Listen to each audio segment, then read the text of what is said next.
Hello everyone. Before we start, make sure to like and subscribe to the channel. And leave a comment with where you're from and what time you're watching. That way, YouTube will keep showing you stories just like this one. Now, let's begin. The memories refuse to fade no matter how many years pass or how many times you try to bury them. Mine is from a Wednesday night in March of 2008, when I was 9 years old and still believed that locked doors could keep out anything dangerous. We lived in a 2-bedroom apartment on the 4th floor of a brick building in Newark, New Jersey, one of those places where the hallways always smelled like other people's cooking and the elevator broke down at least twice a month. My dad worked at a distribution warehouse during the day, loading trucks and managing inventory, while my mom stayed home with me and my baby brother Mateo, who had just turned 8 months old and was in that phase where he drooled on absolutely everything. Our apartment was small, but my mom made it feel warm. With yellow curtains she had sewn herself and family photos covering every inch of wall space in the living room. I shared a room with Mateo at first, but a few months before that night my parents had converted the tiny storage closet at the end of the hallway into a bedroom just for me. It barely fit a twin mattress and a small dresser, but I loved it because it had a door that locked from the inside, a detail that would end up saving my life. My dad had been acting different in the weeks leading up to that night, though at 9 years old I did not have the words to describe what I was sensing. He came home later than usual, sometimes not until after I was already in bed, and I would hear him and my mom talking in hushed, urgent voices in the kitchen. Their conversations had a sharpness to them that made my stomach tight, even when I could not make out the actual words through my bedroom wall. Sometimes he would get phone calls on his cell and walk out onto the balcony to take them, pacing back and forth with his hand pressed against his forehead, like he was trying to hold something inside his skull. I asked my mom once if everything was okay, and she smiled that smile parents use when they are lying to protect you and said everything was fine, that Poppy was just tired from working extra shifts. I wanted to believe her. That Wednesday had been a normal day. School, homework at the kitchen table while my mom made rice and beans, playing peekaboo with Mateo until he laughed so hard he got the hiccups. My dad came home around 7, kissed my forehead, and barely touched his dinner. He kept checking his phone, kept glancing toward the front door like he was expecting someone. I went to bed at 9 like always and locked my little door out of habit. I woke up to the sound of our front door being kicked in. It was not like in the movies, where there is a dramatic crash and then silence. It was loud and fast and followed by shouting, deep male voices yelling things I could not understand at first, words blurring together into something that sounded like violence itself. My heart started pounding so hard I could feel it in my throat, in my ears, behind my eyes. I sat up in my little bed, pressing my back against the wall, and tried to make sense of what was happening on the other side of my locked door. I heard my mom scream, a sound I had never heard her make before, raw and terrified in a way that made her sound like a completely different person. Then my dad's voice, higher than normal, saying something like, "I told you I needed more time," over and over again. More yelling, something heavy hitting the floor. And then Mateo started crying from his crib in my parents' room, that piercing wail that babies make when they are truly frightened, and nobody went to comfort him. Nobody could. I pressed my ear against my bedroom door, trying to understand what was happening without making any noise. Through the thin wood, I could hear at least 3 different voices, maybe 4, and they were not speaking English. They sounded Eastern European, maybe Russian or Ukrainian, with accents that turned their words into something harsh and guttural. One of them kept repeating a number, something like 40,000, and every time he said it, my dad would respond in this broken, pleading voice that did not sound like my father at all. I heard my mom crying, asking them not to hurt anyone, promising that they would get the money somehow. One of the men laughed at that, this short, cruel sound that seemed to suck all the air out of the apartment. I wanted to open my door and run to my parents to make sure they were okay, but my body would not move. It was like my muscles had turned to stone, like some ancient survival instinct had taken over, and was screaming at me to stay hidden, to stay silent, to not let them know I existed. So I stayed pressed against that door, barely breathing, while my whole world fell apart on the other side. The violence escalated in waves. I heard what sounded like furniture being overturned, glass breaking, my mother begging in Spanish mixed with English. One of the men shouted at her to shut up, and then there was a sharp sound, like a slap, maybe something worse, followed by a thud and more crying. My dad started yelling then, really yelling, telling them to leave her alone, that she had nothing to do with this, that it was his debt and they should deal with him. Another impact, heavier this time, and my dad made this grunting noise that I still hear sometimes when I close my eyes. Mateo was screaming now, not just crying, but screaming in that way babies do when they sense real danger, and no one was going to him. I wanted so badly to help, to do something, but I was 9 years old, and there were grown men in my apartment hurting my parents, and I did not even have a phone to call for help. My room had no window. It used to be a storage closet, remember? So I could not climb out or signal to anyone. I was trapped in a box at the end of a hallway, listening to my family being terrorized, and all I could do was stay quiet and hope they forgot I existed. That hope shattered when I heard footsteps coming down the hallway toward my door. Heavy footsteps, slow and deliberate, like whoever was walking knew exactly where they were going. My mom started screaming again, different this time. She was screaming my name, telling me to hide, telling me not to open the door no matter what. Her voice cracked into something raw and desperate, and one of the other men must have done something to silence her because she went quiet in the middle of my name. The footsteps stopped right outside my room. I could see the shadow of feet blocking the thin line of light at the bottom of the door. There was a pause, maybe 2 seconds, maybe an eternity, and then the doorknob rattled. Someone was trying to get in. The lock held, that cheap little brass lock that came with the door when my parents converted the closet, and I remember thinking it was never meant to keep anyone out. It was just meant to give a 9-year-old girl some privacy. Now it was the only thing between me and whoever was on the other side. The man on the other side of the door started talking, and his voice was different from the others, lower, rougher, with a thickness to it that made every word sound like a threat. He spoke in accented English, slow and deliberate, asking who was in here. I did not answer. I could not answer. I had backed myself into the corner farthest from the door, wedged between my dresser and the wall, making myself as small as possible. He asked again, louder this time, and when I still did not respond, he switched to a different tone entirely. He started describing what he was going to do when he got inside. The things he said, I will not repeat them here, not even after all these years. They were things no child should ever hear. Things that painted pictures in my mind I have spent my entire adult life trying to erase. He was enjoying himself. I could hear it in his voice. This sick pleasure he was taking in terrorizing whoever was hiding behind this flimsy door. He did not know I was 9. He did not know I was a little girl clutching her knees to her chest and trying not to cry loud enough for him to hear. Or maybe he did know, and that made it worse. Then he started kicking the door. The first kick made the whole frame shudder, and I watched the wood splinter slightly near the lock. The second kick was harder, and I heard the hinges groan in protest. I was crying now.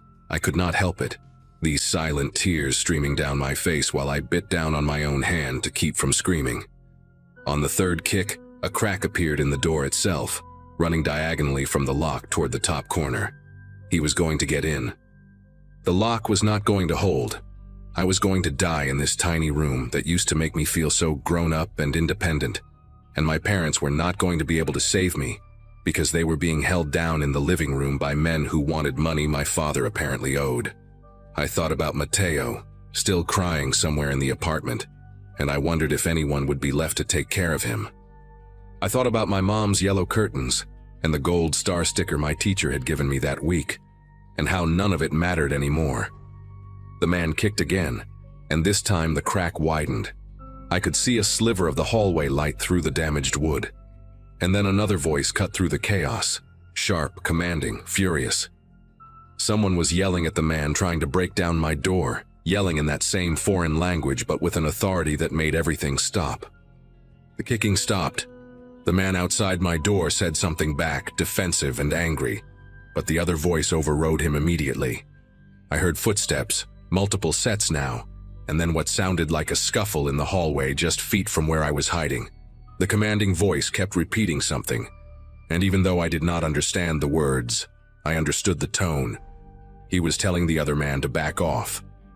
There was more arguing, voices overlapping, and then a single phrase in English that I will never forget as long as I live. The commanding voice said, clear as anything, "There are children here. We do not do this. We are not animals." The silence that followed lasted maybe 5 seconds, but it stretched out like hours in my memory. Then the footsteps retreated back down the hallway, away from my door, and I heard the men gathering in the living room again. I stayed in my corner, not moving, barely breathing, listening to what came next. The tone of the encounter had shifted entirely.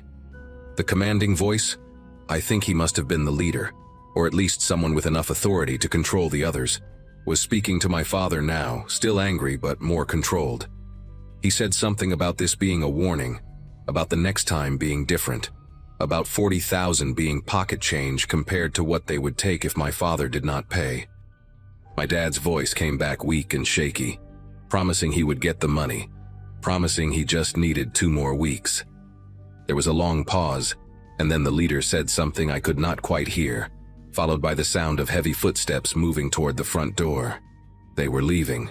I heard the broken front door scrape against the floor as they pulled it partially closed behind them, heard their footsteps echoing down the exterior hallway, heard the stairwell door slam shut. And then there was just the sound of my mother sobbing in the living room, my father groaning in pain, and Mateo still wailing from his crib. All the sounds of a family that had just been shattered into pieces I did not know how to put back together. I do not know how long I stayed in that corner before I finally unlocked my door. It could have been 5 minutes or 30. Time had stopped making sense the moment our front door was kicked in. When I finally stepped into the hallway, I saw my cracked bedroom door hanging crooked on its hinges, saw the gouge marks in the wood where that man had tried to break through. The living room looked like a tornado had torn through it. Our coffee table was overturned. One leg snapped clean off. The TV screen was shattered. My mom's yellow curtains had been ripped down from one side, hanging limp and defeated against the wall. My dad was sitting on the floor with his back against the couch, holding a dish towel to his face that was already soaked through with blood. His left eye was swollen shut and turning purple, and there was a gash above his eyebrow that probably needed stitches but would never get them because we were not going to the hospital. We were not going to the police. I understood that without anyone telling me, even at 9 years old. My mom was kneeling next to him, shaking so hard her teeth were chattering, trying to clean blood off his face while tears streamed down her own. I went to get Mateo from his crib because nobody else could. He was soaked in sweat, his little face red and blotchy from screaming for so long. And when I picked him up, he clung to me like I was the only solid thing left in his world. Maybe I was.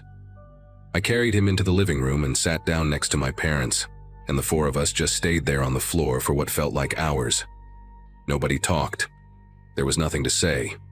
Eventually, my dad looked at me with his one good eye and said he was sorry, his voice cracking on the word in a way I had never heard before. He said he had made a mistake, that he had gotten involved in something he should not have, that he was going to fix it, and this would never happen again. I wanted to ask what kind of something, wanted to demand answers that made sense of how strangers could kick down our door and hurt my family over money. But I looked at his broken face and my mother's trembling hands and my baby brother's tear-streaked cheeks, and I realized that answers would not change anything. The damage was already done.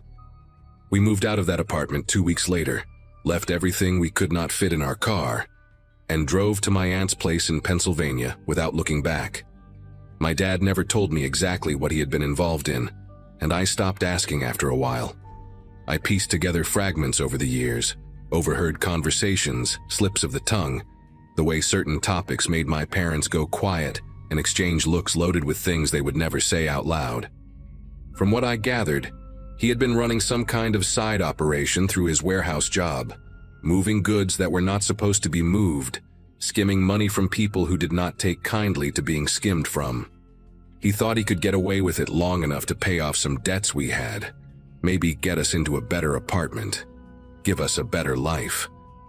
Instead, he nearly got us killed. We stayed with my aunt for almost a year before my parents found jobs, and we could afford our own place again. My dad worked 2 legitimate jobs after that, day shift and night shift, 7 days a week until the circles under his eyes became permanent. He paid back what he owed. I do not know how, and I do not want to know. And those men never came for us again. But the man he used to be, the one who made silly voices when he read me bedtime stories, never fully came back either. I am 26 now, and I still cannot sleep with my bedroom door unlocked. Every apartment I have ever lived in, the first thing I do is check the locks, test the doors, map out where I would hide if someone broke in. I flinch at loud noises.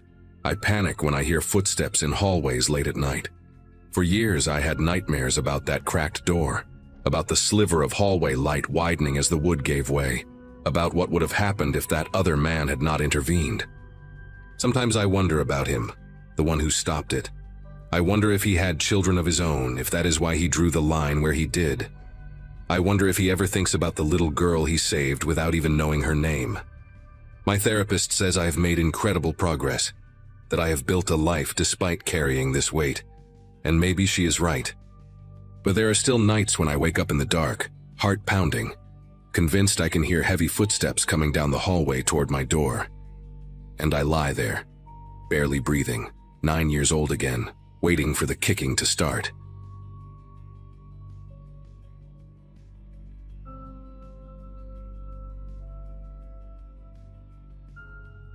My cousin graduated high school the same year I started 2nd grade, which should give you an idea of how small I was compared to the older kids in our neighborhood.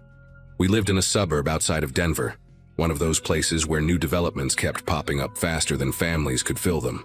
There was this one section about 3 blocks from my house, a half-finished housing project that had stalled when the construction company ran out of money.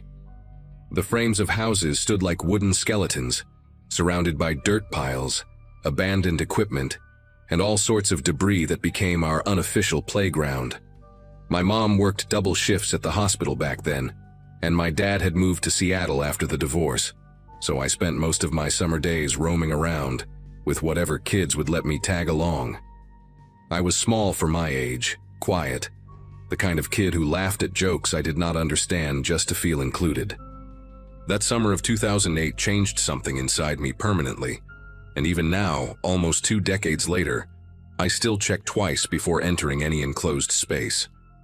The older kids in the neighborhood had a loose hierarchy that I never fully understood, but I knew enough to recognize that being invited to hang out with them was supposed to be an honor. There was this kid named Trent Holloway who lived at the end of Birchwood Lane. He was maybe 13 or 14, tall with a buzz cut and a chipped front tooth he claimed came from a fight, but probably happened falling off his bike. His younger brother Shane was 12, built like a refrigerator, always wearing the same faded Denver Broncos jersey regardless of the weather. A girl named Kelsey from 2 streets over hung around them constantly, freckled and mean in that casual way some kids perfect by middle school. There were others who drifted in and out, neighborhood kids whose names I barely remember now. But those 3 were the core group. They found me walking alone near the construction site that Wednesday morning, kicking rocks and pretending I had somewhere important to be.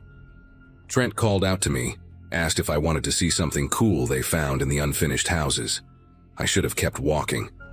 I followed them through a gap in the chain-link fence that was supposed to keep people out of the construction site. The metal had been peeled back so many times by neighborhood kids that it curved permanently outward like a wound that refused to heal. We walked past stacks of warped plywood, rusted rebar poking out of concrete slabs, and a bulldozer that had not moved in so long that weeds had started growing through its treads. The July sun was brutal that day, the kind of heat that made the air shimmer above the dirt and turned every metal surface into a branding iron. Trent led the way with Shane right behind him, and Kelsey walked next to me, close enough that her elbow kept bumping mine. She asked me questions about school, about my mom, about whether I'd ever kissed a girl. I answered everything, desperate to seem cool, not realizing she was gathering ammunition. The deeper we walked into the site, the more isolated I felt. The sounds of cars and lawnmowers faded until all I could hear was our footsteps crunching on gravel and the occasional creak of unstable wood settling in the heat. They brought me to what was supposed to be the basement of one of the unfinished houses. The walls were poured concrete, gray and cold despite the summer heat, and the floor was just packed dirt with puddles of stagnant water in the corners. Construction materials were scattered everywhere: pipes, wooden beams, bags of hardite cement that had absorbed moisture and turned solid. But the thing that caught my attention was this massive barrel sitting against the far wall.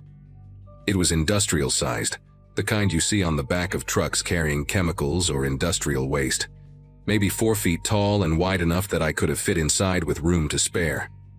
The plastic was dark blue, faded and scratched, with a lid that had been removed and set aside. Trent walked over to it and slapped the side, and the hollow boom echoed off the concrete walls. He turned to me with this grin that showed his chipped tooth and asked if I wanted to see what was inside. Shane and Kelsey were already moving to position themselves between me and the only way out, a wooden ramp that led up to ground level. I did not notice that at the time. I was too focused on trying to impress them, too eager to prove I was not scared of anything. Trent told me the barrel was a time machine. He said it with a straight face, like he was letting me in on a secret the other kids in the neighborhood did not know about. If you climbed inside and closed your eyes, you could travel anywhere you wanted. That was the game. Shane nodded along, adding that he had done it twice already and gone back to see dinosaurs. Kelsey said she had visited the future and seen flying cars. Even at 7 years old, I knew they were lying. I knew this was some kind of trick. But the way they were all looking at me, waiting, expectant, made my legs move toward that barrel anyway. I told myself I would just look inside, just peek over the edge to see what was in there. The inside was dark, stained with something brown that could have been rust or dirt or something worse. It smelled like old rainwater and chemicals. Trent put his hand on my shoulder, friendly, encouraging, and asked if I was brave enough to try it. His grip was tighter than it needed to be. I said sure I would try it. I still remember the exact moment I decided to climb in. The way my sneakers squeaked against the plastic rim. The way the barrel wobbled slightly under my weight. I thought I was being brave. I thought this was what it took to finally belong. The second I was fully inside, everything changed. The barrel was deep enough that when I crouched down, my head was below the rim. The plastic walls curved around me, slick and cold against my arms. I heard Trent say something to the others, and then there was a scraping sound, the lid. They were putting the lid back on. I shot up immediately, tried to push against it, but Shane was already pressing down with both hands. The lid was not designed to lock, but it fit snugly into a groove at the top of the barrel. And with someone holding it in place, there was no way I could push it off from inside. I started yelling, asking them to stop, telling them this was not funny. Through the thin plastic, I could hear them laughing. Kelsey made her voice high and mocking, imitating my panic, and the other two laughed even harder. I pounded on the walls with my fists, kicked at the bottom, screamed until my throat burned. The air inside was already getting thick, hot, hard to breathe. Every exhale bounced back at me from the curved walls, warm and damp against my face. I begged them to let me out. I used the word please over and over, something I had been taught meant people had to listen. They did not listen. They just kept laughing, their voices distorted through the plastic like sounds from another world. Time stopped making sense inside that barrel. It could have been 5 minutes or an hour, I had no way of knowing. The heat was unbearable, sweat pouring down my face and stinging my eyes, my shirt soaked through and sticking to my skin. I tried to calm down, tried to breathe slowly like my mom had taught me when I had nightmares, but every breath felt like it was not enough. The walls seemed to press closer with each passing second, even though I knew that was impossible. I could hear them talking outside, their voices casual now, bored even. Shane asked Trent how long they should keep me in there. Trent said until I stopped crying, then maybe a little longer to teach me a lesson. Kelsey suggested they go get sodas from her house and come back later. The idea that they might leave me there, alone in the dark, made something inside me snap. I started screaming again, not words anymore, just raw sound tearing out of my throat. I clawed at the lid, at the walls, felt my fingernails bend backward against the hard plastic. One of them broke, and I felt the sharp sting of blood on my fingertip. But I did not stop. I could not stop. Every instinct in my body was telling me I was going to die in that barrel. suffocated and forgotten in the basement of a house that would never be finished. Then I heard a different sound, a deep, low groan that did not come from any of the kids. The barrel shifted beneath me, tilting slightly to one side. I heard Kelsey say something, her voice suddenly uncertain, and Shane asked what that noise was. The groan came again, louder this time, followed by a cracking sound that seemed to come from everywhere at once. I did not understand what was happening, but I felt the barrel move again, sliding a few inches across the dirt floor. Outside, Trent shouted something I could not make out, and then there was chaos. Footsteps running, voices overlapping, another crack that sounded like wood splitting. The barrel tipped further, and I braced myself against the curved walls, my heart pounding so hard. I could feel it in my teeth. Something was wrong with the structure above us. Later, I would learn that the wooden supports holding up the floor of the house above the basement had been rotting for months, weakened by rain and neglect. The weight of the construction materials stored up there, the pipes, the bags of cement, the leftover lumber, had finally become too much. The floor was collapsing, and I was trapped directly underneath it. The first piece of debris hit the barrel like a hammer. A wooden beam, maybe, or a chunk of concrete. I never found out exactly what it was. The impact dented the plastic inward, pressing against my shoulder hard enough to leave a bruise that would last for weeks. I screamed, but the sound was swallowed by the noise of the collapse, cracking, crashing, the thunder of heavy objects falling. The barrel rolled, and suddenly I was tumbling inside it, my head slamming against the walls, my elbows and knees scraping against the rough plastic. Dust poured in through the seam where the lid met the rim, filling my mouth and nose, making me choke. I curled into a ball, made myself as small as possible, and prayed to a God I had only heard about in Sunday school. The world outside was ending, or at least it sounded that way. I felt something massive land on top of the barrel, pressing the lid down so hard that the plastic groaned under the strain. For one terrible moment, I was certain the whole thing would crush inward and flatten me like an insect. But the barrel held. It was industrial grade, built to survive being dropped off trucks and dragged across warehouse floors. That cheap, ugly blue plastic container became the only thing standing between me and a ton of falling rubble. When the noise finally stopped, the silence was almost worse. I could not move. The barrel was wedged at an angle, pinned in place by whatever had landed on top of it, and the space inside had shrunk, the dented walls pressing against me from multiple directions. I could feel blood trickling down my forehead, warm and sticky, mixing with the sweat and dust on my face. My left arm was twisted under my body, throbbing with a pain that told me something was probably broken. I tried to call for help, but my voice came out as a whisper, my throat too raw from screaming. I did not know if the other kids were still there. I did not know if anyone would ever find me. The air was thick with dust, and every breath felt like inhaling sandpaper. I lay there in the darkness, listening to the settling sounds of debris shifting above me, and I made myself a promise. If I got out of this alive, I would never let anyone trap me anywhere ever again. I would never be small and quiet and desperate to belong. I would become someone who could not be pushed into barrels and forgotten. It was a childish promise, the kind you make when you think you are about to die, but I meant every word of it.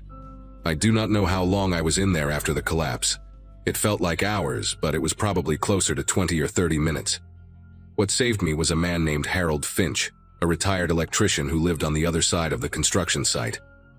He had been walking his dog when he heard the crash, and unlike most people who would have just called the authorities and waited, Harold grabbed a flashlight from his garage and went to investigate. I learned all of this later, of course.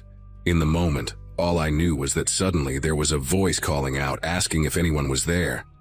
I tried to answer, tried to yell, but all that came out was a weak croak.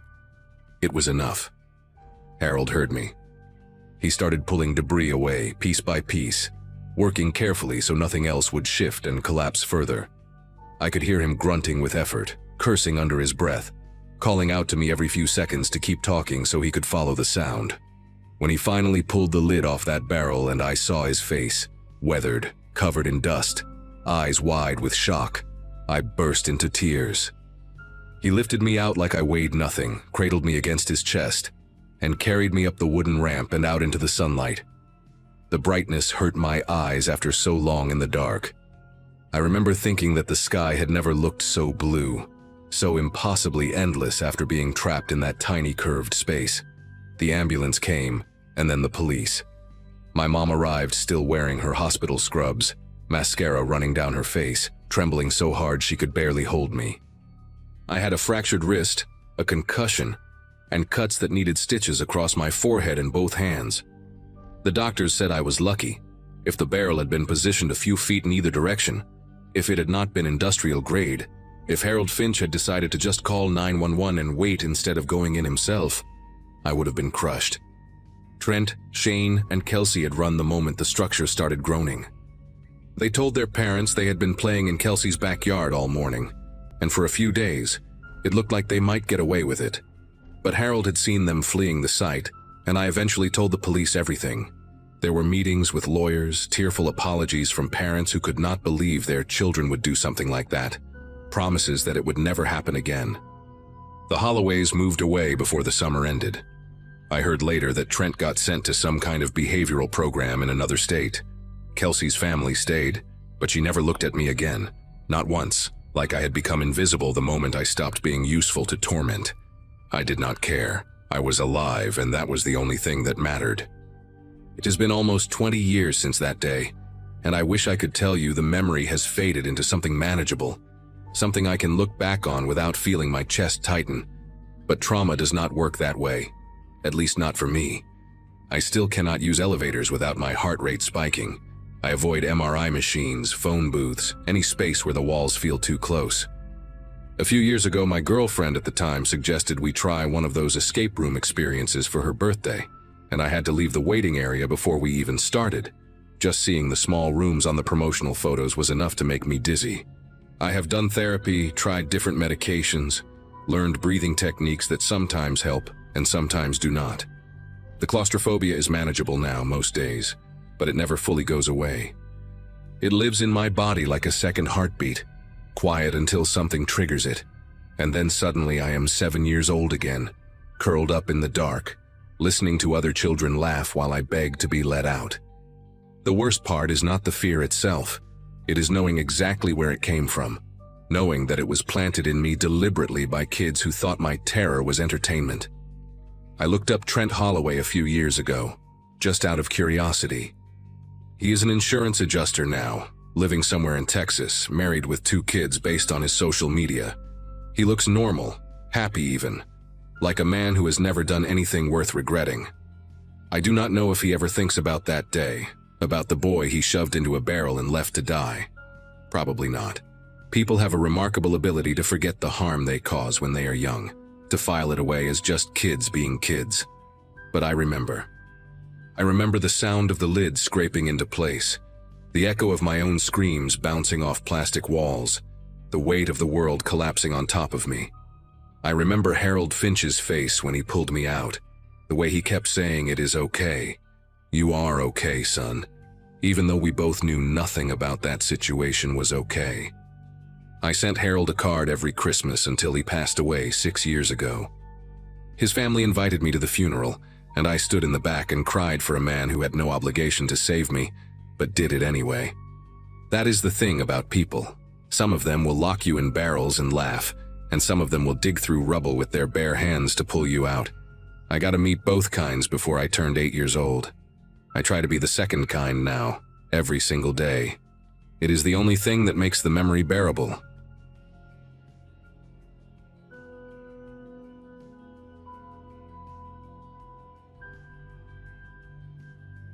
My mom still apologizes for that Saturday in March of 2015, even though I keep telling her it was not her fault.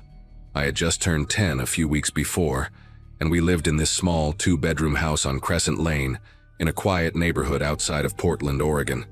My parents had divorced when I was 6, so it was just me and Mom most of the time. She worked as a nurse at a clinic downtown, and that particular weekend she was supposed to be off. Our neighbor's daughter, a college girl named Heather, usually watched me whenever Mom had to leave.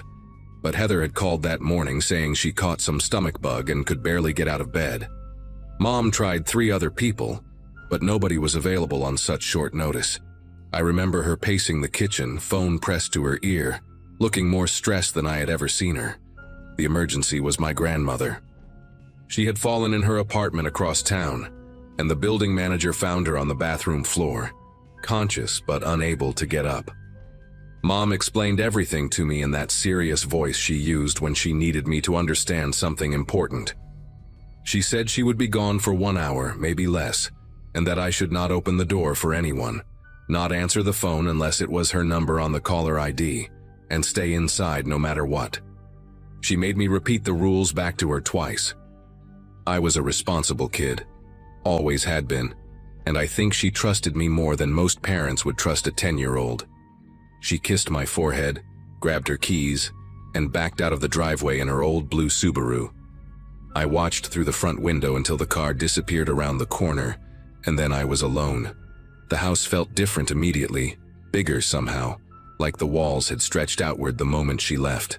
I decided to watch cartoons to pass the time. I grabbed the remote, curled up on the couch with my favorite blanket, the green one with little white stars that my dad had given me before he moved to Seattle, and flipped to a channel playing old Scooby-Doo episodes. The clock on the wall read 11:42. Mom said she would be back by 12:30 at the latest. I remember doing the math in my head, thinking that was only 48 minutes away, not even a full hour of cartoons. The sun was bright outside, streaming through the curtains, and everything felt normal. Our cat, a fat orange tabby named Pumpkin, jumped onto the couch and curled up against my legs. I scratched behind his ears and focused on the screen, where Shaggy and Scooby were running from a guy in a monster costume. I must have been watching for about 15 minutes when the first knock came. It was soft, almost polite. 3 gentle taps on the front door. Pumpkin lifted his head, ears rotating toward the sound like little satellite dishes. I muted the television and sat very still. Mom had been clear about not opening the door, but she had not said anything about not looking. I slid off the couch and crept toward the front window, staying low the way I had seen people do in movies. The curtains had a small gap where they did not quite meet in the middle, and I pressed my eye to that gap, trying to see the porch. There was a man standing there. He was tall, maybe in his 40s, wearing a dark green jacket and jeans.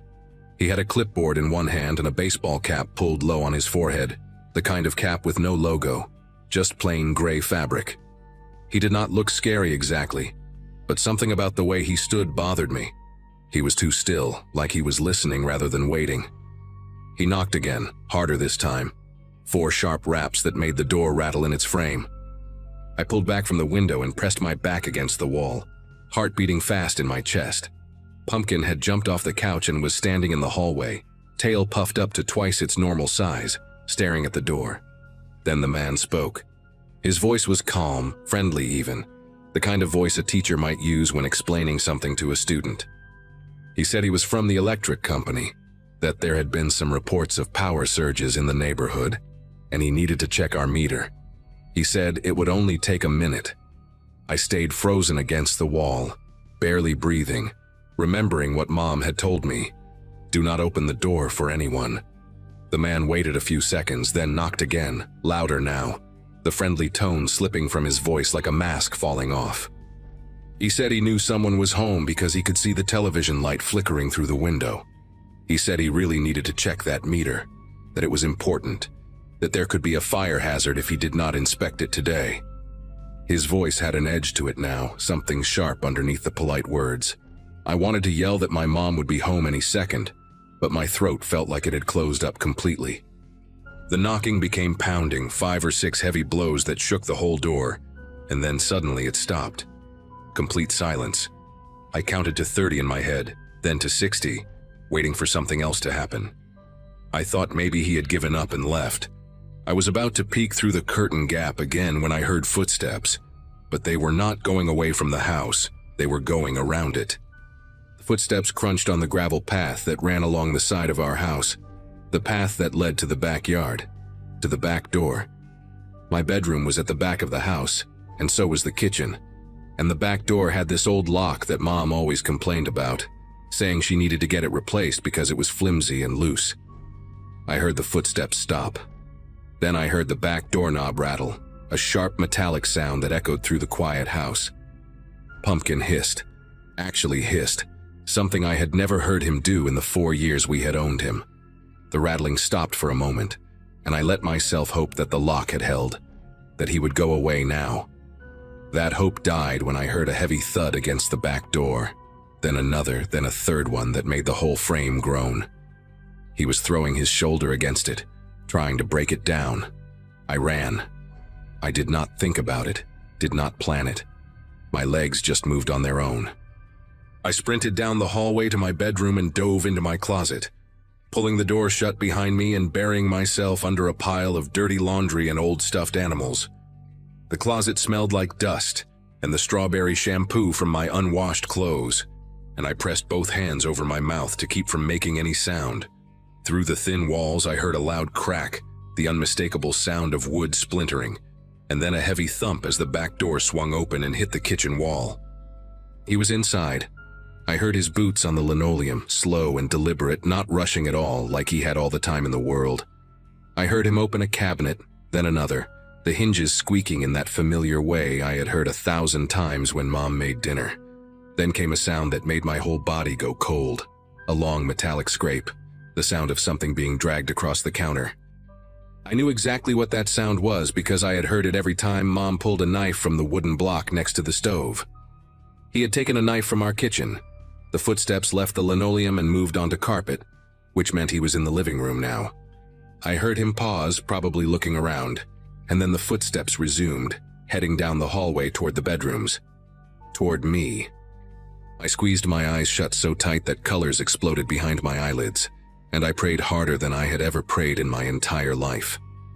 The footsteps stopped right outside my bedroom door. I could hear him breathing, heavy and slow, and I could see his shadow through the crack at the bottom of the closet door, a dark shape blocking the light from the hallway. The bedroom door creaked open. I heard him step inside, heard the floorboard by my dresser groan under his weight, the same floorboard that always woke Mom up when she came to check on me at night. He was maybe 10 feet away from where I was hiding, separated only by a closet door and a pile of laundry. I bit down on my own hand to keep from screaming, tasted blood on my tongue, and waited for the closet door to open. Then a car door slammed outside. The sound was distant but unmistakable, and I heard the man freeze, his breathing stopping for a second. Another sound followed, the beep of a car being locked, and then footsteps on the front porch, quick and hurried. Mom. She was back early. I heard her keys jangling as she searched for the right one, and the man in my room moved fast, his boots thumping against the carpet as he left, heading back down the hallway toward the kitchen. I heard the back door bang against the wall again as he ran through it, heard his footsteps pounding across the backyard, getting fainter and fainter until they disappeared completely. The front door opened and Mom called my name, her voice normal at first, almost cheerful, saying that Grandma was okay and it was just a minor bruise. Then her voice changed. She had seen something, maybe the back door hanging open or the mess in the kitchen, and she screamed my name in a way I had never heard before, pure terror and desperation.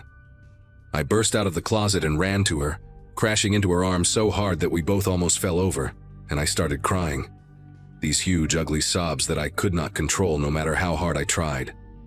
Mom held me tight and kept asking what happened, but I could barely get the words out between sobs. She walked through the house with me clinging to her side, and I watched her face go pale as she took in the details.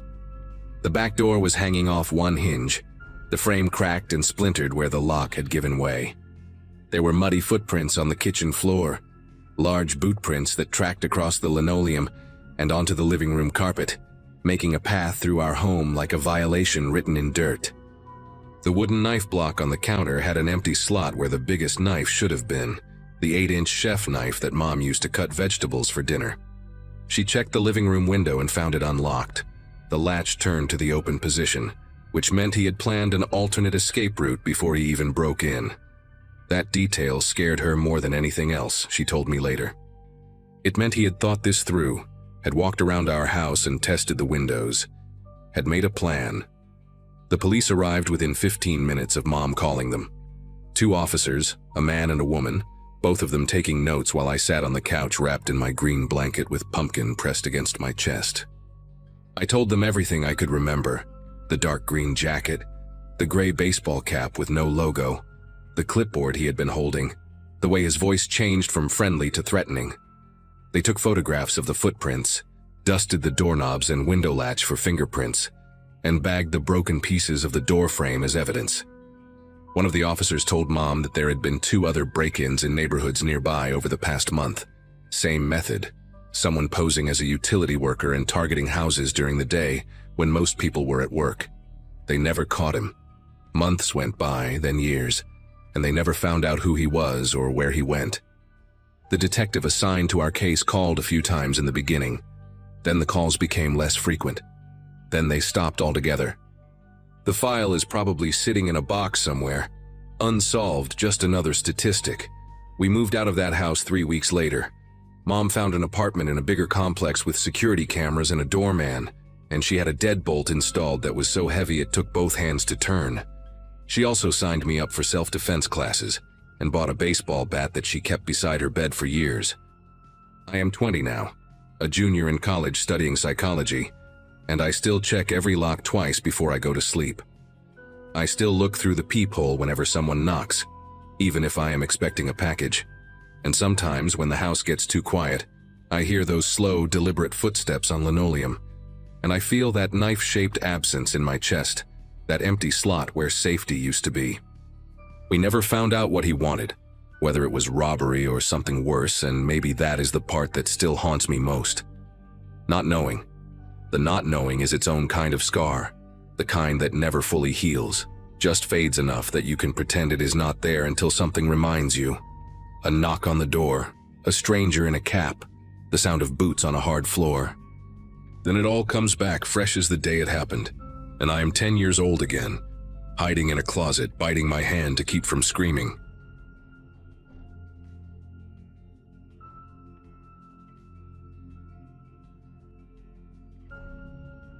Lily had just turned 6 the week before, and she had been begging me for days to take her to see the new dolls at Brennan's, this big department store, about 20 minutes from our apartment in Wilmington.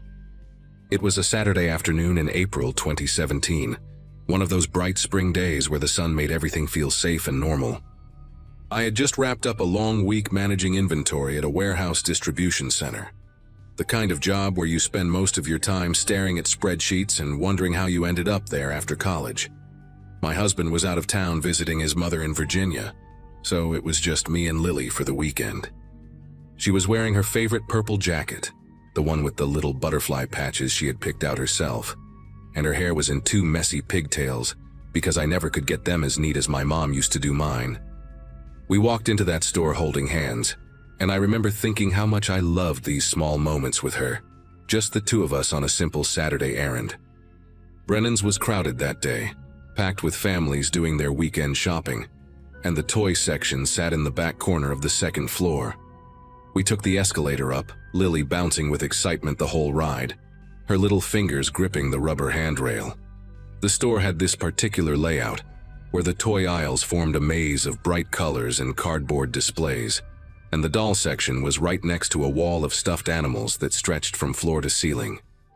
I parked our cart at the end of the aisle and told Lily she could walk ahead to look at the dolls while I checked my phone for a message from my husband. She skipped forward maybe 10 feet, still completely within my sight, her purple jacket like a beacon among the pastel packaging. I glanced down at my phone for what felt like 3 seconds, maybe 5 at most. When I looked up, a woman I had never seen before had her hand wrapped around my daughter's wrist and was pulling her toward the opposite end of the aisle. The woman was maybe in her late 40s, with short auburn hair that looked freshly dyed and a beige cardigan over a floral blouse. She looked like someone's aunt, like someone you might see at a PTA meeting or a church potluck. That was the thing that made everything feel so surreal in those first seconds. She did not look threatening at all. She was leaning down toward Lily with this calm, patient expression, the kind of face adults make when they are trying to reason with a fussy child. Lily was pulling back, her little sneakers squeaking against the linoleum, and I could see the confusion on her face turning into fear. I dropped my phone. I think it hit the floor, but I did not hear it, and I started moving toward them. Everything felt like it was happening underwater, too slow and too fast at the same time, and I remember my legs felt like they belonged to someone else. The woman saw me coming, and her expression did not change at all. which was somehow worse than if she had looked panicked or guilty. She tightened her grip on Lily's wrist and started walking faster, saying something to my daughter in this low, even voice. I was close enough now to hear the words, and they made my whole body go cold. She was saying, "Come on, sweetie, your mom is waiting for us by the car. Do not make a scene, okay? Do not make a scene." Lily looked back at me with these wide, terrified eyes, and she opened her mouth and screamed the word "mommy" so loud that people 3 aisles over must have heard it. The woman flinched but did not let go, and I closed the distance between us in what felt like 2 steps, grabbing Lily's other arm and yanking her toward me with every ounce of strength I had. For a moment we were locked in this horrible tug of war, my daughter between us like a rag doll, and I remember screaming something at the woman, but I have no idea what words came out of my mouth. It was pure animal instinct, nothing coherent, just raw noise and fury. The woman finally let go so suddenly that Lily and I stumbled backward into a display of board games that crashed to the floor around us. I pulled Lily into my chest and wrapped both arms around her, feeling her small body shaking against mine, her face pressed into my neck. The woman stood there for maybe 2 seconds, staring at us with this blank expression that I still see sometimes when I close my eyes at night. Then she turned and walked quickly toward the back of the store, not running but moving with purpose, like she had somewhere specific to be. A store employee appeared at the end of the aisle, a young guy with a red vest and a confused look on his face, asking if everything was okay. I could barely get the words out. I kept pointing toward where the woman had gone, trying to explain that she had just tried to take my daughter, but my voice was coming out in these broken gasps that did not sound like language. Lily was crying into my shoulder, repeating, she grabbed me," over and over, and other shoppers were starting to gather around us with their phones out. The employee radioed for security, and within a minute there were 2 guards standing with us, a man and a woman, both of them asking me to describe what happened. I gave them every detail I could remember about the woman: her hair color, her cardigan, the floral pattern on her blouse, her calm voice that still echoed in my head. The female guard asked me to come with her to the security office on the 1st floor, and I carried Lily the whole way because I could not stand to let her walk beside me, could not risk having even a foot of distance between us. The security office was a small, windowless room behind the customer service desk, crammed with monitors showing grainy footage from cameras all over the store. The head of security was a heavy-set man named Ron with a gray mustache and kind eyes that made me feel like maybe everything was going to be okay. He sat me down in a plastic chair and handed me a bottle of water while his colleague started rewinding through the footage. Lily had stopped crying, but she would not let go of my arm, her fingers digging into my sleeve like she thought I might disappear. I watched the monitors as they scrolled backward through time, seeing myself and Lily arrive at the toy section, seeing the woman approach from somewhere off-screen. Ron asked me to walk him through what happened while they searched for the moment when the woman entered the store. I told him everything, every detail I could remember, and he wrote it all down in a little notebook with handwriting so neat it looked like a font. They found her on the footage entering through the main doors about 15 minutes before she grabbed Lily. She walked in alone, browsed through the women's clothing section for a few minutes, then made her way upstairs to toys. Ron zoomed in on her face and printed a still image, her features pixelated but recognizable, that same calm expression she had worn while trying to drag my daughter away. But then he showed me something that made the room feel like it was tilting sideways. He pulled up footage from a camera near the loading dock at the back of the store, time-stamped just 2 minutes after the woman had let go of Lily's arm. There she was, walking quickly through a door marked "Employees Only," and waiting for her in the loading area were 2 men. One was tall and thin with a shaved head, wearing a dark jacket despite the warm weather. The other was shorter, stockier, with a baseball cap pulled low over his face. They were standing next to a white van with no windows in the back, the engine already running. Ron paused the footage and looked at me with an expression that confirmed everything I was already feeling. This was not some confused woman who thought Lily was her niece. This was planned, coordinated, a trap that my daughter had walked right into while I stood 10 feet away checking my phone. The woman climbed into the back of the van, and one of the men slid the door shut behind her. The van pulled out of the loading area and disappeared from the camera's view within seconds. Ron told me the police were already on their way, that they would want to see all of this footage and talk to me about what happened. I nodded, but I was not really listening anymore. I was doing the math in my head, calculating how close we had come to a completely different ending. If Lily had not screamed, if I had looked at my phone for 10 seconds instead of 5, if the woman had been just a little bit faster or a little bit stronger. The police arrived about 20 minutes later. 2 officers in uniform and a detective in plain clothes who introduced herself as Nora Castillo. She had a calm, no-nonsense way about her that reminded me of my older sister, the way she asked questions without ever making me feel like I was being interrogated. I went through the whole story again, start to finish, while she took notes on a tablet. Lily had fallen asleep on my lap by then, exhausted from crying, her thumb in her mouth like she had not done since she was 3. Detective Castillo watched the security footage twice, pausing it in different places, zooming in on the faces of the 2 men by the van. She told me that this fit a pattern they had been tracking for months: organized groups who targeted children in public places, using women as the primary approach because they were less likely to trigger alarm. She said the phrase, "do not make a scene," was something they trained their people to say, a way of making it look like a family dispute rather than an abduction. They never caught them. Detective Castillo called me a few times over the following weeks, updating me on the investigation, but the van's plates had been stolen from a car in Delaware, and the footage was not clear enough to run through facial recognition. She told me that groups like this moved constantly, hitting different stores in different cities, never staying in one place long enough to be tracked.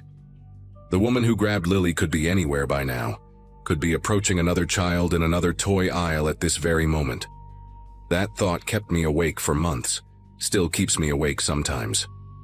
I think about the other parents who were not as lucky as me, the ones who looked at their phones for 10 seconds instead of 5, the ones whose children did not know to scream. I think about what would have happened if that van had pulled away with my daughter inside, where she would have ended up, what they would have done to her. Those thoughts never fully go away. They just get quieter over time. Lily is 14 now, and she still will not let me out of her sight in public places. She does not remember the details of that day anymore. The memories have faded into something vague and dreamlike, but her body remembers. She gets anxious in crowds, reaches for my hand without thinking about it, always positions herself so she can see the exits. We never went back to Brennan's. It closed down a few years later anyway. But every time we pass a department store, she walks a little faster.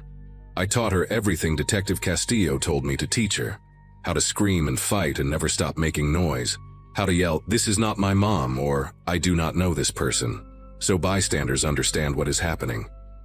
I check her location on my phone a dozen times a day, even though she is too old for that now, even though she rolls her eyes every time I text to ask where she is. I know I am overprotective. I know I need to let her grow up, but I keep seeing that woman's calm face, keep hearing those words in that steady voice. Do not make a scene. Sometimes at night, when everything is quiet and Lily is safe in her room and the house is locked up tight, I let myself feel the full weight of how close we came. And then I get up and check the locks one more time, just to be sure.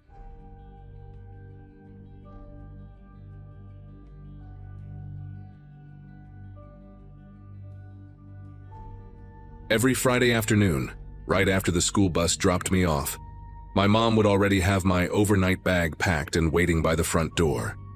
She and my dad worked double shifts at the textile factory on the edge of town, and weekends meant I stayed at Uncle Vernon's place, a crooked 2-story house on Granger Road in Wilmington, North Carolina.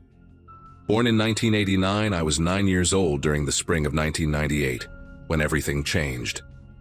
Vernon was my dad's younger brother, a quiet man with deep-set eyes and hands that always seemed too still. He worked from home doing something with computers, though I never understood exactly what. His house smelled like pine sol and something else underneath, something metallic that I could never quite place. He kept the curtains drawn even during the day, and the only sounds were the hum of his equipment and the occasional creak of the old wooden floors. Uncle Vernon had 3 rules that he repeated every single time I walked through his door. First, I could eat anything in the fridge except the items on the bottom shelf. Second, bedtime was 9 o'clock sharp, no exceptions. Third, and he always said this one slower, leaning down to meet my eyes, I was never under any circumstances to open the basement door. He told me the stairs were rotted through and dangerous, that he kept old electrical equipment down there that could hurt me. The door itself was nothing special, just a plain white door at the end of the hallway near the kitchen. But it had 3 heavy-duty locks on it. Deadbolts, the kind you see on front doors of apartments in bad neighborhoods. Even at 9 years old, I remember thinking that was strange. You do not put 3 deadbolts on a door just to protect a kid from falling down some stairs. But I was a quiet child, obedient to a fault, and Uncle Vernon was always kind to me in his distant way. He let me watch cartoons, made me grilled cheese sandwiches, and never raised his voice. So I followed his rules without question, and I never touched that door. That particular weekend started like any other. My dad dropped me off around 6 in the evening, gave me a quick hug through the car window, and drove off with a tired wave. Uncle Vernon stood on the porch wearing his usual outfit, khaki pants, a faded blue button-down shirt, and those thick glasses that made his eyes look smaller than they were. He smiled when he saw me, but his smiles never quite reached his eyes. They were more like a reflex, something he had learned to do rather than something he felt. We ate dinner together in the kitchen, microwaved lasagna and a glass of milk, while he asked me about school in that flat, distracted way of his. I told him about my spelling test and the new kid in class named Oliver who ate glue. Vernon nodded at all the right moments, but I could tell his mind was somewhere else. He kept glancing at his watch, then toward the hallway where the basement door waited in shadow.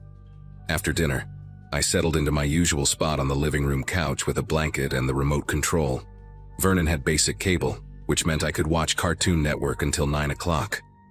He disappeared into his office down the hall, a small room packed with computer towers and tangled wires, and I heard the familiar click of his door closing. That was normal. He always worked at night, typing away at something I was never allowed to see. Around 8:30, I heard his office door open, followed by his footsteps moving through the house. But instead of coming to check on me, the footsteps went the other direction, toward the kitchen, toward the basement. I heard the metallic scrape of locks being turned, one after another, then the creak of a door opening, then footsteps descending stairs that were supposedly too dangerous for anyone to use. I turned the volume up on the television and pretended I had not noticed. That was what good boys did. They minded their own business and followed the rules. 9 o'clock came and Vernon reappeared from somewhere in the back of the house, his face calm and expressionless as always. He told me it was bedtime, and I did not argue. The guest room was on the second floor, a small space with yellow wallpaper and a twin bed that squeaked every time I moved. There was a window that looked out onto the backyard, but Vernon kept it locked and covered with thick curtains. He tucked me in the way he always did, mechanical, efficient, like he was following instructions from a manual. He said goodnight, turned off the lamp, and closed the door behind him. I lay there in the dark, listening to the old house settle around me. The pipes groaned, the walls creaked, and somewhere beneath me, through the floorboards and the ceiling of the first floor and whatever lay below that, I heard something else. A sound so faint I almost convinced myself I had imagined it. A voice, muffled, distant, but unmistakably human. Someone was crying. I pulled the blanket up to my chin and squeezed my eyes shut. It is just the pipes, I told myself. Old houses make weird noises. That is what my dad always said when our own house creaked at night. But the sound continued, rising and falling in a rhythm that pipes do not make. It was a person, a young person, maybe a teenager, sobbing and short, hitching breaths like they were trying to stay quiet but could not help themselves. My heart pounded against my ribs so hard I could feel it in my throat. I wanted to call out for Uncle Vernon, but something stopped me. Some instinct buried deep in my 9-year-old brain that whispered, "Do not let him know you heard." I do not know how long I lay there, rigid under the covers, listening to that awful sound. It could have been minutes. It could have been an hour. Eventually, the crying stopped. The house went silent. And somehow, despite everything, I fell into a thin, restless sleep, filled with dreams I could not remember when I woke. A noise jolted me awake sometime in the middle of the night. The room was pitch black, and for a moment I could not remember where I was. Then it came back to me. Uncle Vernon's house, the guest room, the crying from below. I held my breath and listened. Footsteps. Heavy, deliberate footsteps on the first floor, directly beneath my room. Then a different sound, something being dragged across the hardwood. It was a scraping, stuttering noise, like something heavy and unwilling being pulled along the floor. I heard the basement door creak open. I heard Uncle Vernon's voice, low and calm, saying words I could not make out. And then I heard another voice, a younger voice, male, pleading in broken, desperate tones. The words were muffled through the floor, but the terror in them was unmistakable. Please and stop, and I want to go home. My whole body went cold. I was 9 years old and I did not fully understand what I was hearing, but I knew in some primal animal way that something very bad was happening in this house. I should have stayed in bed. I should have pulled the covers over my head and waited for morning. That is what I tell myself now, decades later, when the memories come back in the middle of the night. But I was a child, and children are curious even when they are afraid, maybe especially when they are afraid. I slipped out from under the blanket and crept toward the bedroom door, my bare feet silent on the cold wooden floor. The door was old and heavy, and I opened it just a crack, just enough to see the staircase leading down to the first floor. The hallway below was dim, lit only by a faint glow coming from the direction of the kitchen. I could hear Uncle Vernon's voice more clearly now, that same calm, measured tone he used when he told me the rules. And I could hear the other voice too, the young one, no longer pleading but whimpering softly like an injured animal. Every instinct screamed at me to go back to bed, but my feet carried me forward anyway. I crept down the stairs one at a time, my hand gripping the railing so tight my knuckles ached. At the bottom of the stairs, I pressed myself against the wall and peered around the corner toward the kitchen. The basement door stood wide open, spilling a sickly yellow light into the hallway. And there was Uncle Vernon, his back to me, dragging someone, through that forbidden doorway. The teenager was maybe 15 or 16, with shaggy brown hair matted with sweat and dirt. His wrists were bound behind his back with gray duct tape, and there was more tape wrapped around his mouth, muffling his cries into pathetic nasal moans. His eyes were wide and red-rimmed, tears cutting tracks through the grime on his cheeks. He was wearing a torn green jacket and jeans that were filthy, like he had been wearing them for days, maybe weeks. Vernon pulled him by the collar with one hand, completely unbothered by the boy's thrashing, like he was hauling a bag of garbage to the curb. I stood there, unable to move, unable to breathe, watching my uncle drag a bound and beaten teenager into the basement like it was the most ordinary thing in the world. Then Vernon stopped, his head tilted slightly, like a dog hearing a distant whistle. He turned around slowly, and his eyes found me standing at the bottom of the stairs in my pajamas. For a long moment, neither of us moved. The teenager on the ground went still too, his muffled cries cutting off abruptly as he followed Vernon's gaze and saw me. His eyes locked onto mine, and I saw something in them that I will never forget. A desperate, flickering hope, like he thought maybe I could save him. Then Vernon smiled. It was not the mechanical smile I was used to. This one was different. Warmer, almost.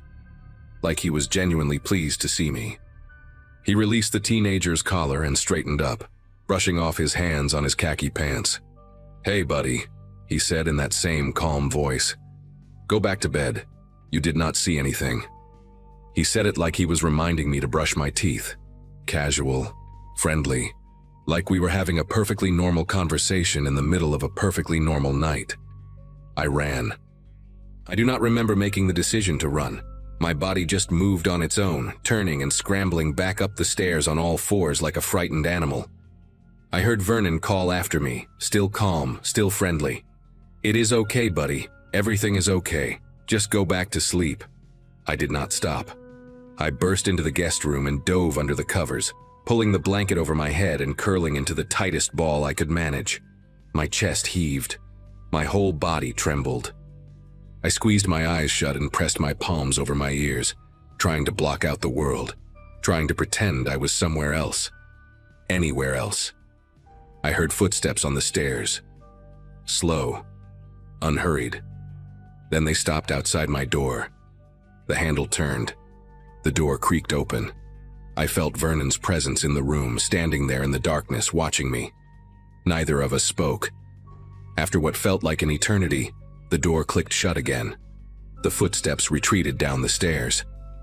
And I lay there, shaking, until the first gray light of dawn crept through the curtains. When morning came, Vernon acted like nothing had happened.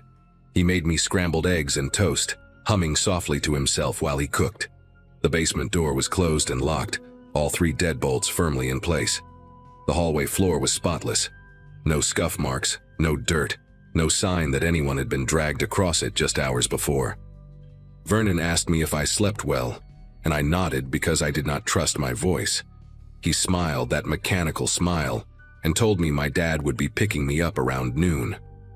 I sat at the kitchen table and ate my eggs in silence, my eyes fixed on my plate, terrified to look anywhere else.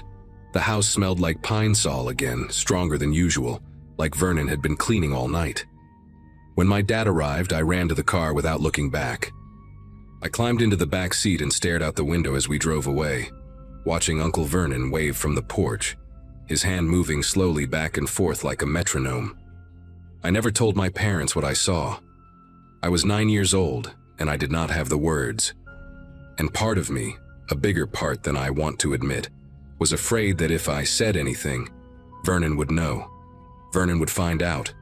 Vernon would come for me. After that weekend, I refused to go back to Uncle Vernon's house. I threw tantrums, faked sickness, did everything a 9-year-old could do to avoid being left there again. My parents thought I was just being difficult, going through a phase, my mom called it. They tried to force the issue a few times, but I screamed and cried so hard that eventually they gave up and found a neighbor lady to watch me instead. Vernon came to our house for Thanksgiving that year, and I locked myself in my room and refused to come out until he left. My dad was furious with me, said I was being disrespectful to family.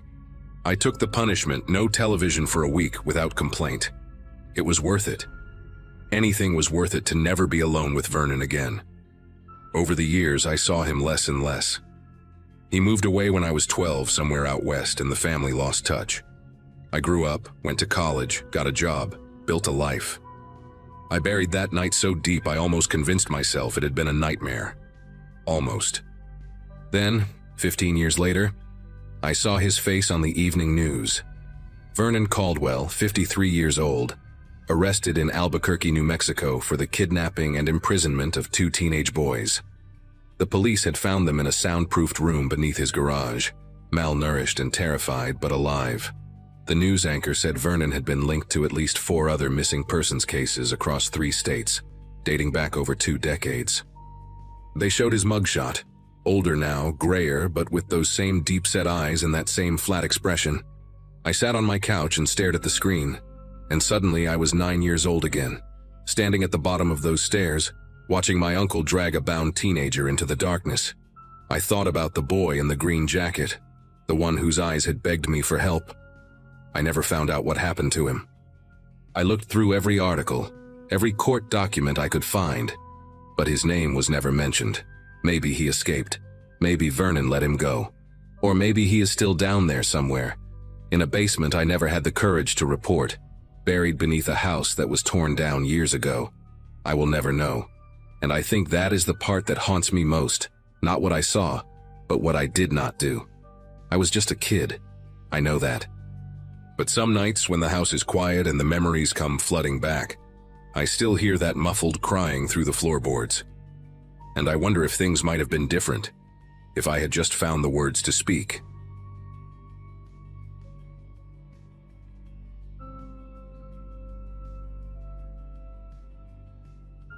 Seventh grade was the year I learned what real fear feels like.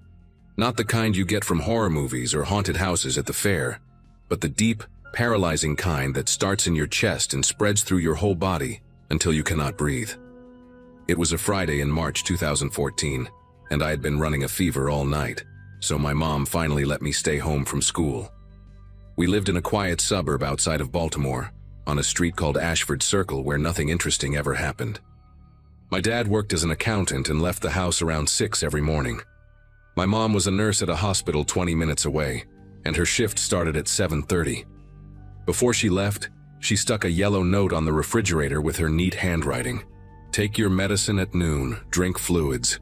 Do not answer the door for anyone. Call me if anything happens." I barely glanced at it. Our neighborhood was the kind of place where people left their cars unlocked, and kids rode bikes until the streetlights came on. The idea that something bad could happen there seemed almost ridiculous. The morning went by slowly, the way sick days always do. I watched cartoons for a while, then switched to some action movie on cable that I had already seen twice before. My throat hurt and my head felt stuffed with cotton, but it was manageable. My older sister Natalie was away at college in Virginia, so I had the whole house to myself, which felt like a rare kind of freedom. Around 11, I heated up leftover chicken soup and ate it on the living room couch, something my mom never allowed when she was home. Outside, the sky was a flat, heavy gray, the kind that makes everything feel muted and still. I looked out the front window at some point and noticed how empty the street was. All the neighbors were at work, all the kids at school. The only movement was a single crow hopping across the Delgado family lawn 3 houses down. For the first time that morning, the silence in the house started to feel less comfortable and more like something pressing against my ears. It was around 12:30 when I first heard it. I had just taken my medicine and was walking back to the couch when there was a sound at the front door. Not a knock exactly, but more like someone testing the handle, turning it slowly back and forth. My first thought was that maybe my mom had come home early to check on me, but that did not make sense because she always used the garage door. I stood in the hallway, frozen mid-step, and listened. The handle moved again, a soft metallic rattling that seemed impossibly loud in the quiet house. Then it stopped. I figured it was probably a delivery driver who got confused when no one answered, maybe leaving a package on the porch. We got stuff from online orders all the time. I almost walked to the door to check, but something made me hesitate. Instead, I stayed where I was and waited. About 30 seconds later, I heard footsteps moving along the side of the house, crunching softly on the dead leaves that had piled up against the foundation over the winter. They were heading toward the back. Told myself it was nothing. Maybe a meter reader from the electric company, or a neighbor looking for their dog. There were 100 explanations that made sense, and I cycled through all of them as I stood there in my pajamas with my heart beating just a little faster than normal. The footsteps stopped somewhere near the back of the house, and then I heard a new sound, a soft tapping on glass. It was coming from the kitchen window, the one above the sink that looked out onto our small backyard. Tap, tap, tap. Like someone testing how solid it was. I crept toward the kitchen doorway and peered around the corner, but from that angle I could not see the window properly. The tapping stopped, and for a moment everything was quiet again. Then the footsteps resumed, moving further along the back of the house toward my parents' bedroom on the other side. I heard another window being tested, this one with more force, a pushing and rattling sound that made my stomach tighten into a hard knot. I should have called my mom right then. I should have called 911. But my 12-year-old brain was still trying to convince itself that this was normal, that there was some reasonable explanation I just was not seeing. Maybe it was a maintenance worker my parents had scheduled and forgotten to tell me about. Maybe it was someone from the homeowners association checking something on the exterior. I stood in the hallway, barely breathing, and listened as the footsteps circled back toward the front of the house. For a few seconds, I thought whoever it was had given up and left. The silence stretched out, and I started to relax just a little, letting out a breath I did not realize I had been holding. Then I heard a new sound coming from the living room, a slow, deliberate scraping noise that made every hair on my arms stand up. It was metal against metal, a grinding and prying sound that I could not immediately identify.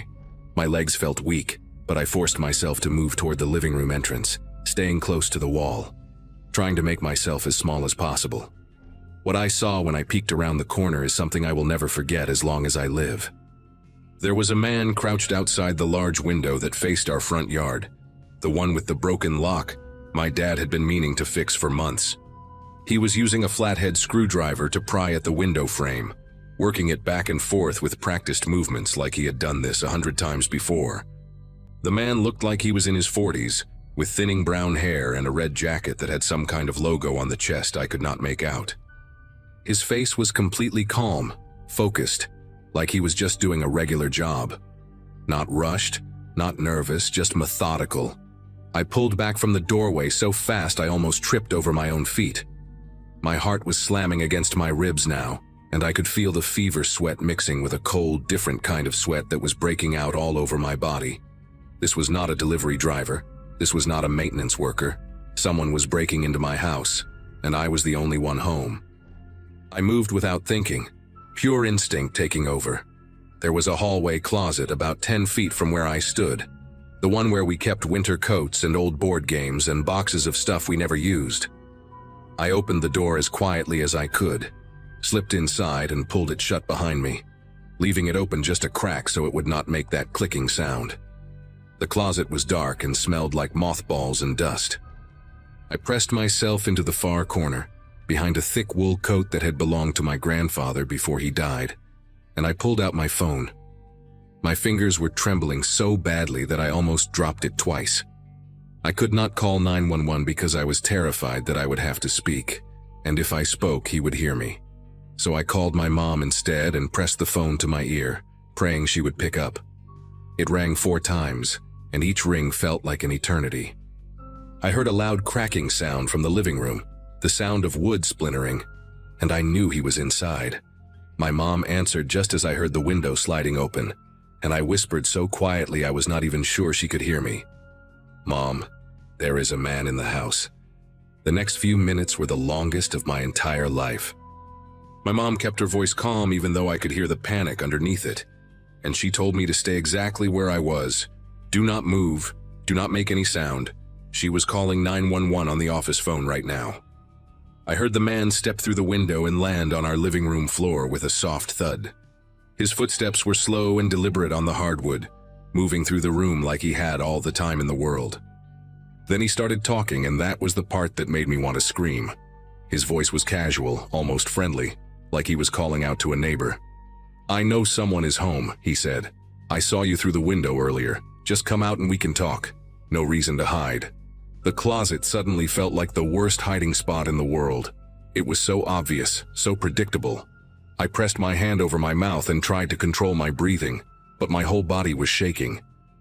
My mom was whispering in my ear, telling me the police were on their way, telling me to stay quiet, telling me I was going to be okay.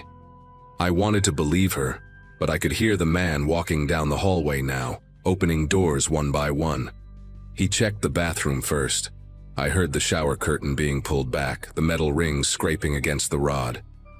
Then he moved to my sister Natalie's old room, and I heard him open her closet, push some things around, close it again.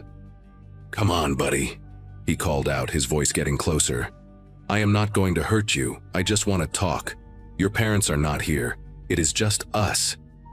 There was something in the way he said it that made my skin go cold, a kind of practiced reassurance that felt rehearsed, like lines from a script he had used before.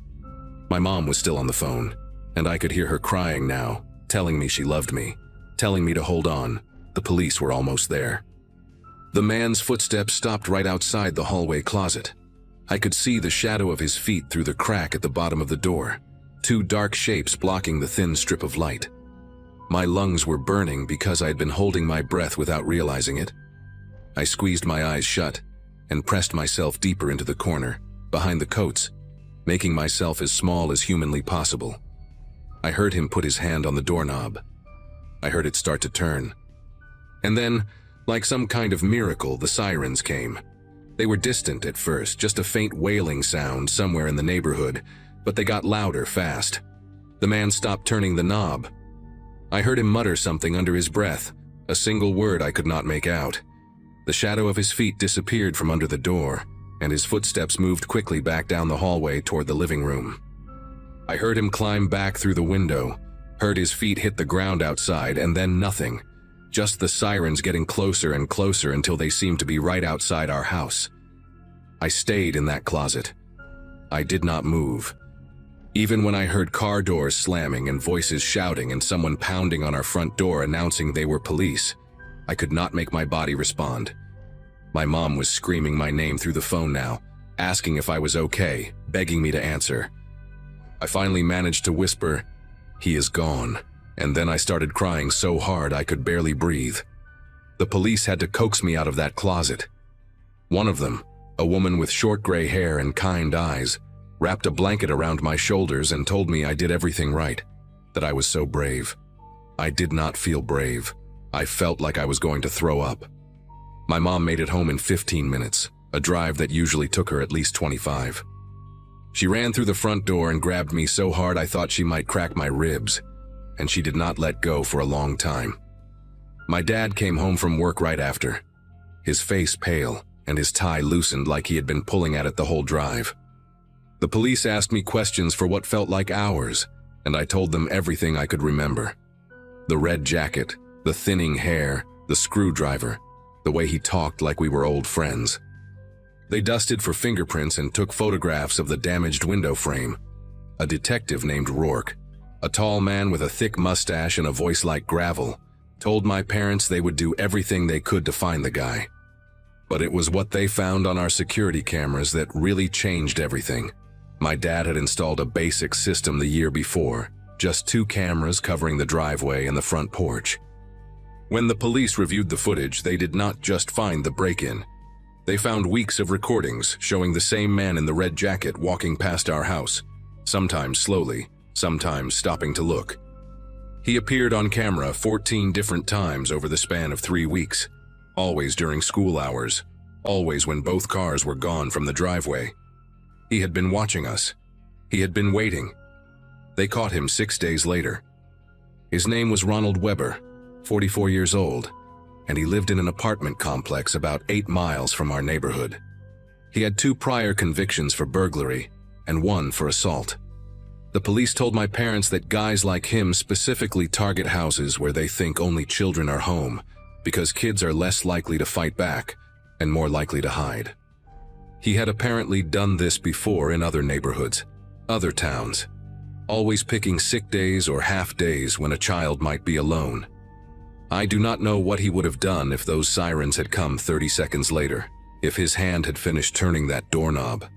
I try not to think about it, but sometimes late at night when I cannot sleep, my mind goes there anyway. We moved to a different house the following summer, one with a better security system and stronger locks and no windows that a screwdriver could pry open. I am 23 now, finishing up graduate school in Boston, and I still check every lock twice before I go to bed. I still feel my chest tighten when I hear unexpected footsteps outside. Some fears do not go away just because you survive them. They just become part of who you are.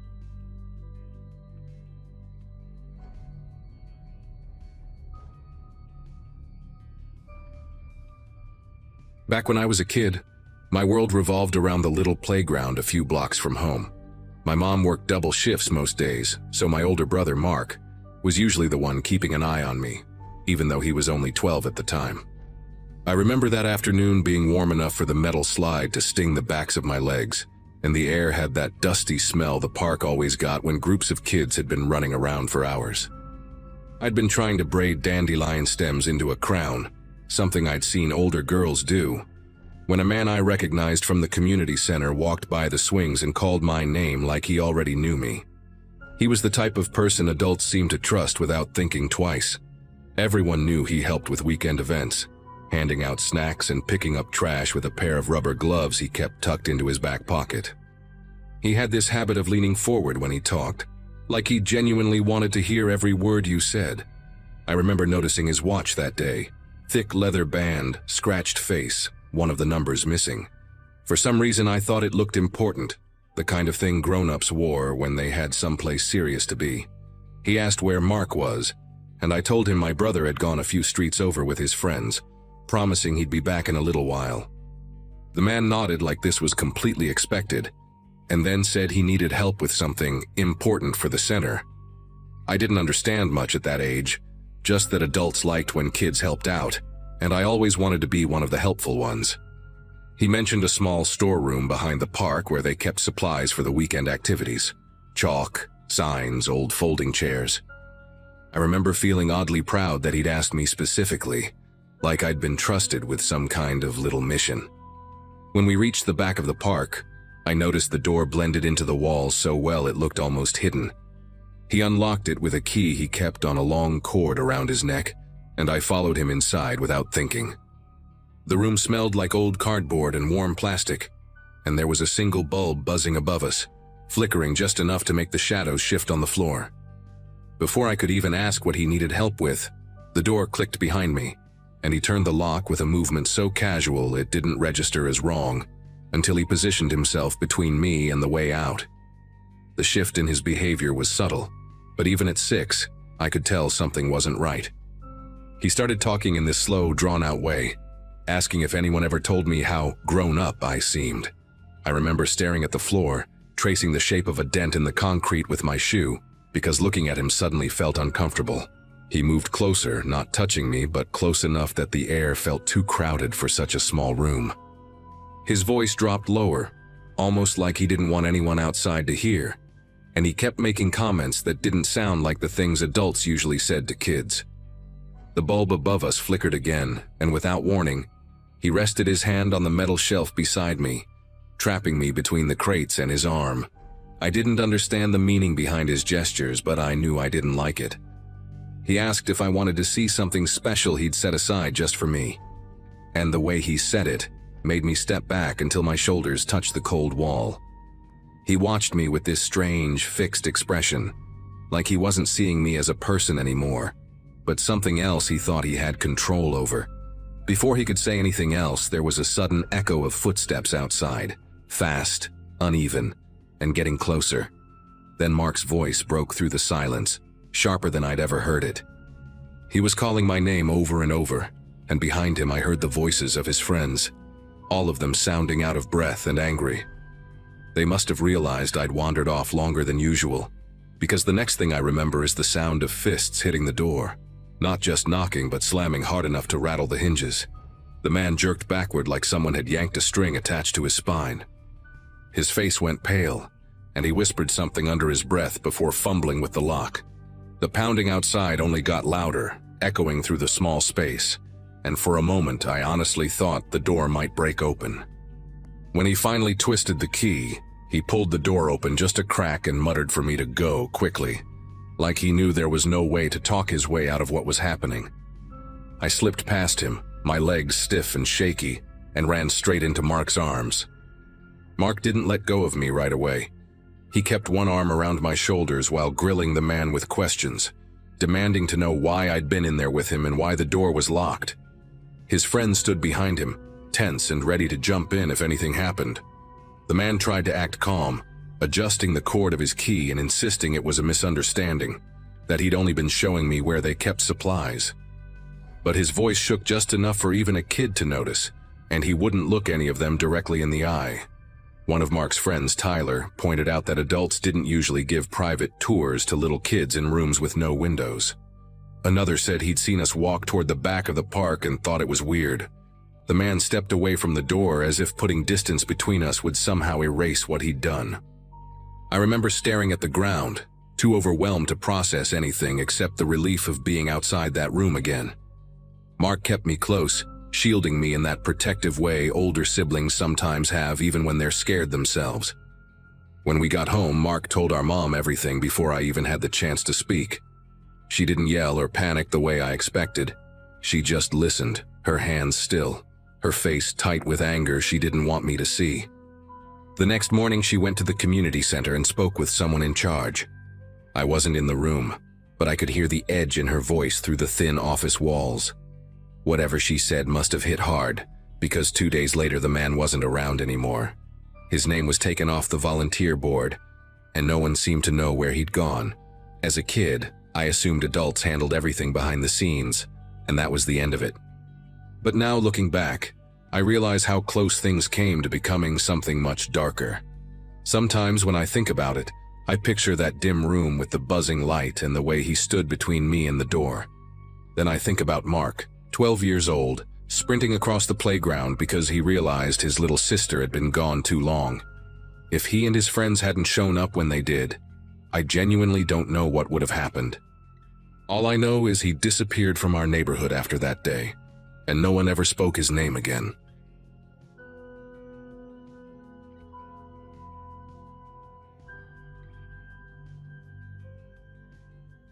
When I think back to that night, I still remember how excited I'd been just to be there. I was 10, and staying over at my friend Lucas's house felt like stepping into a world that wasn't mine. Different smells, different routines.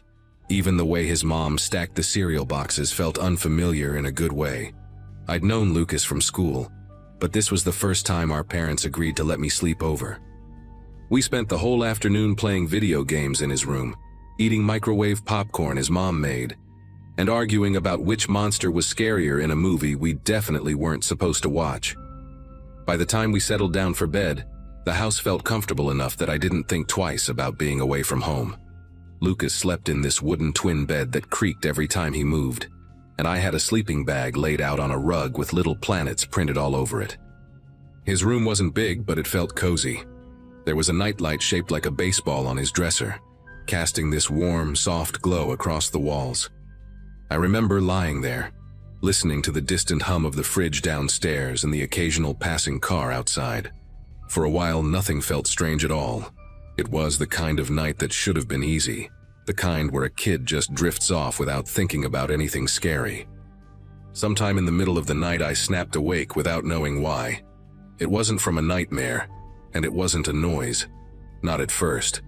It was just that weird shift when your mind suddenly flicks back on. I stayed still in my sleeping bag, letting my eyes adjust to the dim light in the room. Lucas was turned toward the wall, breathing slow and steady. I remember staring at his baseball nightlight, expecting everything to look the same as when we'd fallen asleep. For a minute it did. Then I heard the faintest sound, metal rubbing gently against metal, like someone easing down a door handle. The bedroom door opened just a sliver at first, barely enough to change the shape of the shadows. I assumed it was Lucas's mom checking on us. That seemed normal, so I kept my eyes mostly shut, trying to look asleep. But the door kept opening, slow and deliberate, and something about the rhythm of it felt wrong. When it finally widened enough for me to see the shape standing there, the breath caught in my throat. It wasn't Lucas's mom. The silhouette filling the doorway was much taller, with broad shoulders and the kind of stillness adults don't usually have when they're half asleep and checking on kids. He didn't move for several seconds, just watched us, like he was deciding something. Only then did I realize I didn't recognize him at all. He stepped into the room with this strange calm, like he'd done it before. The nightlight barely reached him, but I could make out enough to know he wasn't anyone I'd seen around their house earlier. His clothes looked dark, and his posture didn't match the relaxed way Lucas's dad carried himself when he'd said goodnight hours earlier. The man moved closer to the bed, and I could hear him breathing. Slow, steady, too controlled. He leaned toward Lucas and whispered something, a short string of words I couldn't make out, like he was speaking through clenched teeth. Lucas didn't respond, didn't stir at all. His stillness made everything feel even stranger. The man leaned in again, whispering deeper this time, as if expecting an answer that never came. I kept my face angled toward the wall, pretending to sleep but watching him through the smallest slit of vision I could get away with. The man straightened up and turned his attention toward me. I didn't know why at the time, but the way he shifted his weight felt intentional, almost rehearsed. He walked slowly across the room, his shoes making barely any sound against the carpet. I could smell something faint on him, like old cologne mixed with damp fabric. He crouched next to my sleeping bag, close enough that I could see the outline of his knees pressing into the rug. I didn't dare breathe too deeply. I focused on keeping my chest rising in the same soft rhythm as before, terrified he'd notice any change. He stayed crouched there longer than felt human. I didn't hear him whisper anything to me, but I could sense him examining me, the way someone sizes up a photograph or a locked door. I kept waiting for him to touch my shoulder or shake me awake, but he didn't. Instead, he tilted his head slightly, like he was trying to study my face in the low light. At that moment, every instinct I had screamed to bolt out of that sleeping bag, but I knew any sudden move might bring his full attention onto me in a way I couldn't handle. The seconds stretched out so far, they barely felt real. When he finally shifted back, I took it as my only chance. I waited for the soft creak his knees made as he stood, quiet, but enough for me to know he wasn't hovering over me anymore. Without lifting my head, I slowly inched my hand toward the edge of the sleeping bag. gathering the fabric just enough so it wouldn't drag loudly when I got up. Lucas's bed made its usual little groan as he breathed, which gave me a tiny bit of ambient noise to mask my own movements. I eased myself upward, keeping my steps feather-light as I backed away from the man's shadow. The door was only a few feet away, but it felt like crossing a football field. Once I slipped through the doorway, I didn't stop. I walked down the hallway on my toes until I reached the coat closet near the stairs and tucked myself inside, pulling the door closed just enough to leave a narrow gap for air.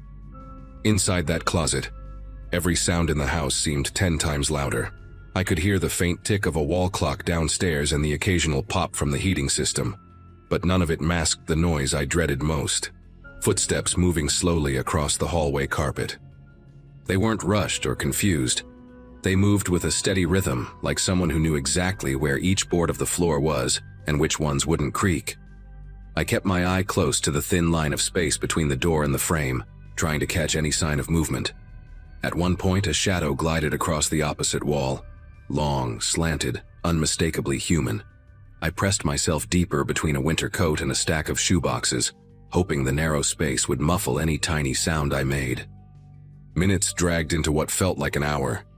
Every now and then the house settled, making soft groans that made my throat tighten. I thought about waking Lucas or calling for his parents, but the man's calm presence in the room earlier told me he wasn't afraid of being discovered. It felt safer to stay hidden than to risk crossing the hallway again. My legs grew stiff from being curled up, and the coats brushed against my face with every nervous breath I let out, carrying smells of fabric softener and cold dust. I kept picturing Lucas still asleep in that room with the nightlight casting its weak glow, unaware of the figure that had stood inches from him. Eventually, the footsteps faded, replaced by a heavy silence that didn't feel reassuring.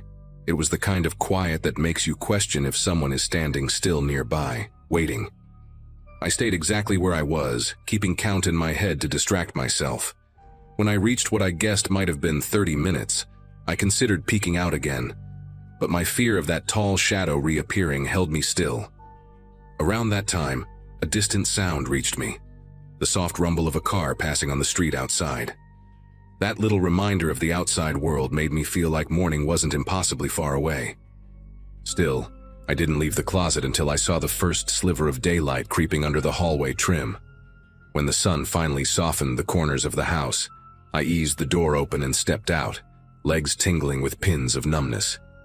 The hallway looked ordinary again, almost disappointingly normal.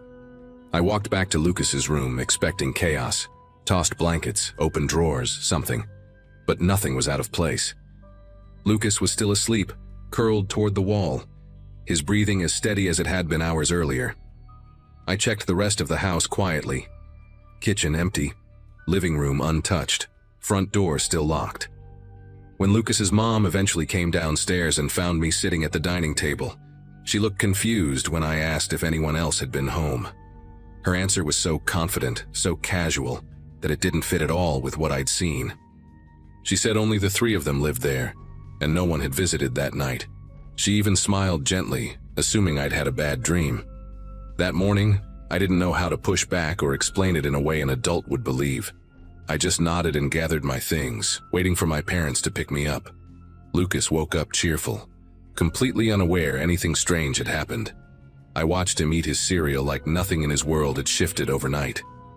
To this day, I've never figured out who that man was or why he walked into that room so quietly. All I know is that I learned something that night. Sometimes the scariest moments aren't the ones that come with noise or chaos. They're the ones that slip in unnoticed, linger just long enough to change you, and vanish before anyone else even realizes they were there.